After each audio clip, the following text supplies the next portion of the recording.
Everyone, welcome to the second video of C plus plus. आज हम इस video में जानेंगे history of C plus plus के बारे में और हम देखेंगे structure of C plus plus और उसके बाद हम लिखेंगे हमारा पहला C plus plus program. Now अगर आपको प्रोग्रामिंग करनी है सी प्लस प्लस के लिए तो आप विजुअल स्टूडियो के ऊपर आईडीई यूज कर सकते हैं या फिर आप डेव सी प्लस प्लस भी यूज कर सकते हैं। It totally depends on you. और अगर आपको सिर्फ सीखने के लिए टेम्पररी यूज के लिए अगर आप इंस्टॉल नहीं करना चाहते कोई आईडी अपने पीसी के ऊपर तो आप ऑनलाइन प्रोग्रामर भी यूज कर सकते हैं। ठीक है, तो मैं अपनी वीडियो के लिए बेसिकली ऑनलाइन प्रोग्राम आपको रन करके दिखाऊंगी। ठीक है, so let's begin with the video. Now let's discuss about history of C plus plus. तो सबसे पहले है क्या history of C plus plus, इसको जानते हैं। सबसे पहले स्टेप वन क्या है कि हमारी सी लैंग्वेज कब डेवलप हुई थी 1972 में, जो कि डेनिस रिची ने सी लैंग्वेज बनाई थी उस टाइम पे। और जो सी लैंग्वेज है ये बहुत ही पावरफुल लैंग्वेज थी, लेकिन इसमें एक ड्रॉबैक था कि ये ऑब्जेक्ट ओरिएंटेड प्रोग्रामिंग लैंग्वेज नहीं है। ऑब्जेक्ट ओरिएंटेड प्रोग्रामिंग लैंग्वेज का मतलब है, मतलब इसमें क्लासेस, ऑब्जेक्ट्स, इनहेरिटेंस, पॉलीमॉर्फिज्म जैसे कंसेप्ट का कोई सपोर्ट नहीं था। इसीलिए ये ड्रॉबैक होने की वजह से ये प्रॉब्लम आ रही थी कि प्रोग्राम बड़े हो रहे थे। ठीक है, डाटा को सिक्योर रखना बहुत मुश्किल हो रहा था और रियल वर्ल्ड प्रॉब्लम्स को सॉल्व करना बिल्कुल ही टफ हो गया था। इसीलिए इसको सॉल्व करने के लिए एक न्यू लैंग्वेज इंट्रोड्यूस की गई that was called C with classes, जो कि 1979 में जार्ने स्ट्रोस्ट्रप ने बनाई थी बेल लैब्स में, जो कि सी लैंग्वेज का कह सकते हैं कि एक इम्प्रूव्ड वर्जन था। तो उन्होंने सी में क्लासेस ऐड करी। ठीक है, और इसका नाम रखा गया था C with classes. So I have already written over here कि इसका नाम सी विद क्लासेस रखा गया था पहले। और सी प्लस प्लस इसका बेसिकली नाम बाद में आया था, क्योंकि 1983 में इसको सी विद क्लासेस की जगह इजीली सी प्लस प्लस बोल दिया। ठीक है, यहाँ पे प्लस प्लस बेसिकली जो ये इंक्रीमेंट का एक सिंबल है, ठीक है, जो कि ये इंडिकेट करता है कि ये सी लैंग्वेज का ही इंक्रीमेंटेड वर्जन है। ठीक है, तो तभी हम कहते हैं कि जिसको सी लैंग्वेज आती है तो उसको सी प्लस प्लस सीखने में ज्यादा दिक्कत नहीं रहती। सिंटेक्स भी ऑलमोस्ट सिमिलर है। बस ये है कि हमारी जो सी प्लस प्लस लैंग्वेज है ये ऑब्जेक्ट ओरिएंटेड प्रोग्रामिंग लैंग्वेज है, और C language is not object oriented programming language. ठीक है, तभी ये लैंग्वेज इंट्रोड्यूस की गई। तो चलिए बढ़ते हैं अब structure of C plus plus के बारे में, जानते हैं कि structure of C plus plus है क्या, कैसे होता है, and let's understand everything in detail. So let's see, this is the structure of C plus plus. सबसे पहले हम लिखते हैं हमारी हेडर फाइल्स। ठीक है, तो ये जो हैश इंक्लूड आईओ स्ट्रीम है इसको हम बोलते हैं हेडर फाइल्स। ठीक है, तो हैश इंक्लूड आईओ स्ट्रीम का मतलब क्या होता है, या हैश इंक्लूड का मतलब पहले हम जानते हैं कि हैश इंक्लूड का क्या मतलब होता है।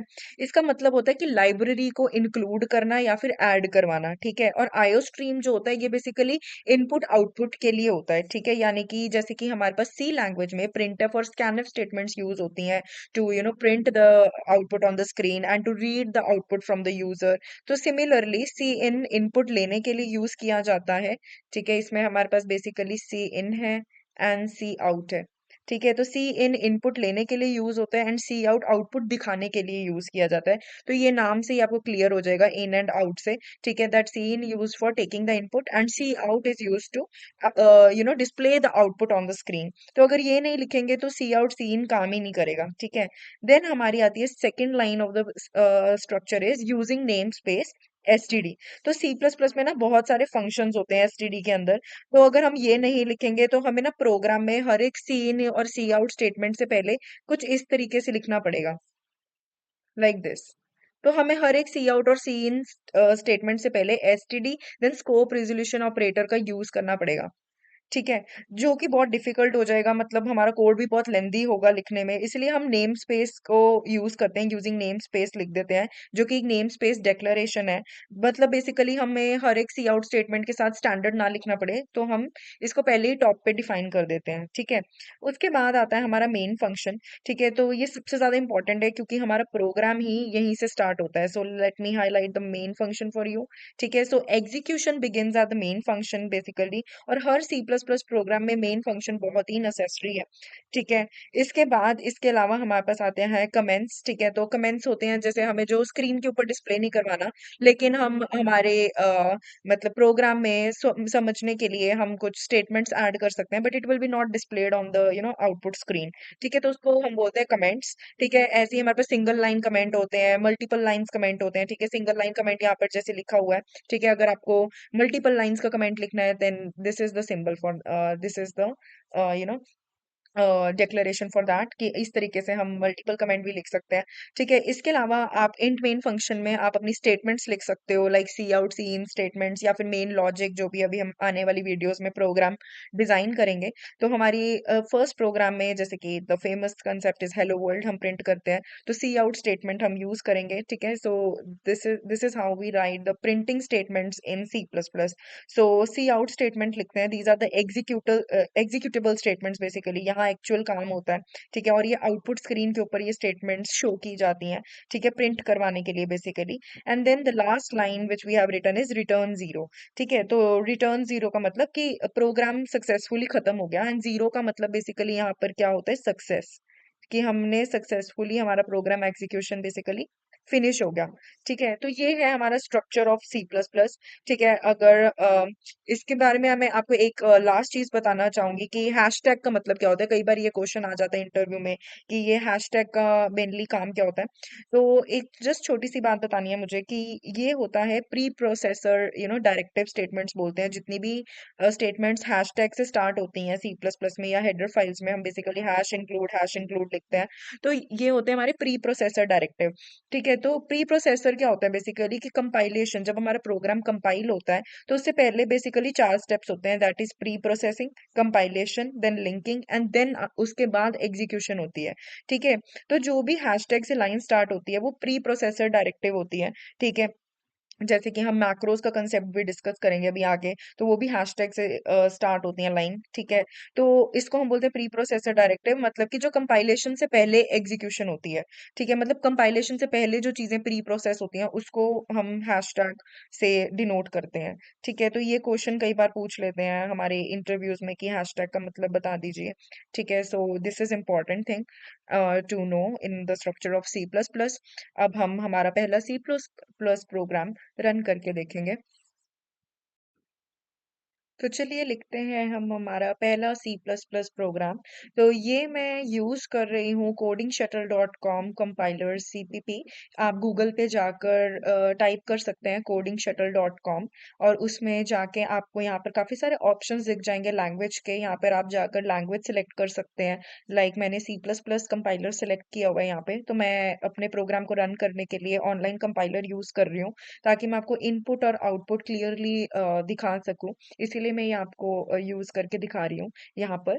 ठीक है, इसके अलावा आप विजुअल स्टूडियो भी यूज कर सकते हैं, डेव सी प्लस प्लस भी यूज कर सकते हैं, इट्स टोटली योर चॉइस। ठीक है, so let me write the first C plus plus program for you guys. तो हम सबसे पहले लिखेंगे hash include iostream, then उसके बाद हम लिखेंगे यूजिंग नेम स्पेस एसटीडी। ठीक है जी, उसके बाद हम लिखेंगे इंट मेन फंक्शन, एंड यहाँ पर हम लिखेंगे हमारी पहली लाइन सी प्लस प्लस में, दैट इज हेलो वर्ल्ड। ठीक है जी, और प्लीज जो लोग पाइथन पढ़ के सी प्लस प्लस कर रहे हैं तो सेमी कॉलन लगाना ना भूलें, बिकॉज अगर आप सेमी कॉलन नहीं लगाओगे तो एरर आ जाएगा। ठीक है, and then we are going to write return zero, इसका मतलब कि हमारा प्रोग्राम सक्सेसफुली एग्जीक्यूट होगा। सी, तो मैंने ये प्रोग्राम आपके लिए रन किया है। तो हेलो वर्ल्ड हमारी आउटपुट स्क्रीन के ऊपर आ गया है। इसके अलावा एक चीज है, क्या अगर हम यूजिंग नेम स्पेस एसटीडी ना लिखें तो हमारा प्रोग्राम चलेगा? तो लेट्स सी दिस। सो आप देख सकते हैं हमारे पास एरर आ गया, दैट इज कंपाइलेशन एरर। और वो इसलिए आया क्योंकि आपने यूजिंग नेम स्पेस एसटीडी ही रिमूव कर दिया, तो आपकी जो सी आउट स्टेटमेंट है that is not going to be read by the compiler itself. तो इसके अलावा what the other option I am having, either you can write like this, STD भी लिख सकते हैं आप with the help of scope resolution operator. तो अब आप देख सकते हैं कि ये हेलो वर्ल्ड प्रिंट हो रहा है स्क्रीन के ऊपर। ठीक है, लेकिन अगर आप मान के चलिए कि पूरे प्रोग्राम में we are having multiple C out statements, so हर बार हम एसटीडी स्कोप रेजोल्यूशन ऑपरेटर नहीं लिख सकते, तो हमारे कोड को शॉर्ट बनाने के लिए हम इसको हेडर पे ही लिख देते हैं। तो तभी हम using name space STD top पे ही डिफाइन कर देते हैं। तो ये ऐसा नहीं है कि यूजिंग नेम स्पेस एसटीडी अगर आप टॉप पे नहीं लिख रहे तो हमारा कोड में हम प्रिंटिंग स्टेटमेंट कभी एग्जीक्यूट ही नहीं कर सकते। इट कैन बी डन अगर आप STD scope resolution operator use कर लो। तो ये भी क्वेश्चन कई बार पूछ लेते हैं कि अगर यूजिंग नेम स्पेस एसटीडी हमने रिमूव कर दिया, then how can we print the C out statements, और there is any other way which you can use. तो इसके क्वेश्चन का जवाब यही है कि आप STD scope resolution operator use कर सकते हैं। ठीक है, so that's it for today's video. I hope you liked the video. If you got it, so you can like and subscribe my channel. And in the next video, we are going to see the new concepts. Bye everyone.